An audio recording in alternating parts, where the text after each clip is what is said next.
चंद्रशेखर आजाद नगीना से सांसद मेरे साथ है। सर, अमित शाह के अंबेडकर जी पर दिए गए बयान को लेकर बवाल मचा हुआ है, विपक्ष भी विरोध कर रहा है। आपको क्या लगता है, आपकी क्या राय है इसमें? देखिए, स्पष्ट तौर से बाबा साहब अम्बेडकर इस देश के लिए सम्मान्य है। उनका योगदान भी कोई भी कोशिश कर ले, लेकिन उनके योगदान को कम नहीं किया जा सकता।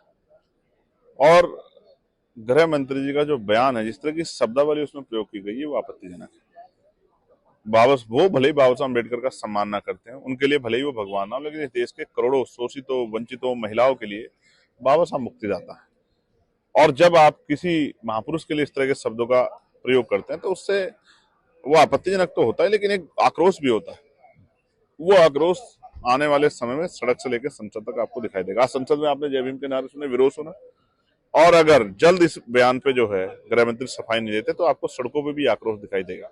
मैं ये बताना भी चाहता हूँ गृह मंत्री जी को कि महापुरुष सदैव हैं, सदैव थे और सदैव रहेंगे। और बाबा साहब अम्बेडकर भी सदा थे, सदा हैं और सदा रहेंगे। और बाबा साहब अम्बेडकर का कद जो है किसी के छोटा नहीं हो सकता है।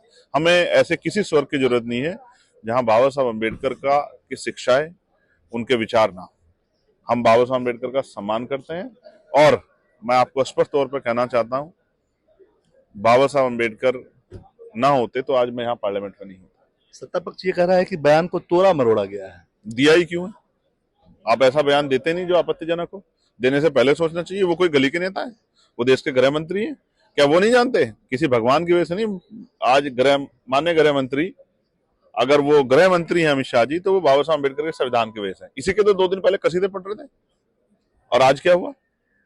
कल अचानक से ऐसा क्या हुआ? मुझे तो चिंता है कि उनका बयान कौन लिखता है। सरकार ये कह रही है कि अंबेडकर साहब के सम्मान में बीजेपी सबसे आगे है। अंबेडकर इंटरनेशनल सेंटर भी बनाया, जो कि इतने सालों से रुका हुआ था। तो वो पूरा सम्मान करते हैं और संविधान की भी। तो अगर कांग्रेस ने अपमान किया है, तो क्या अब भारतीय जनता पार्टी भी अपमान करेगी? मैं फिर कहता हूं, कांग्रेस सदा नहीं रही और भारतीय जनता पार्टी भी सदा सत्ता में नहीं रहेगी। रही बात स्मारकों की, तो मैंने कहा ना कि आज बाबा साहब अम्बेडकर जरूरी भी है और मजबूरी भी।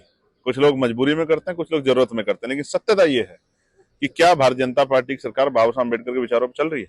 तो बाबा साहब अम्बेडकर ने जब नहीं सोचा कि 1 नेशन 1 इलेक्शन होना चाहिए, तो आप 1 नेशन 1 इलेक्शन क्यों करा रहे? उन्होंने तो राज्यों को पावर दी है। उन्होंने संघीय जो ढांचा है वो बनाया कि इसमें राज्य के अधिकार अपने रहें, और जो उसमें सूचियां बनाई भाई, राज्य सूची, संघ सूची और संवर्ती सूची, सबके अपने अधिकार वो किए।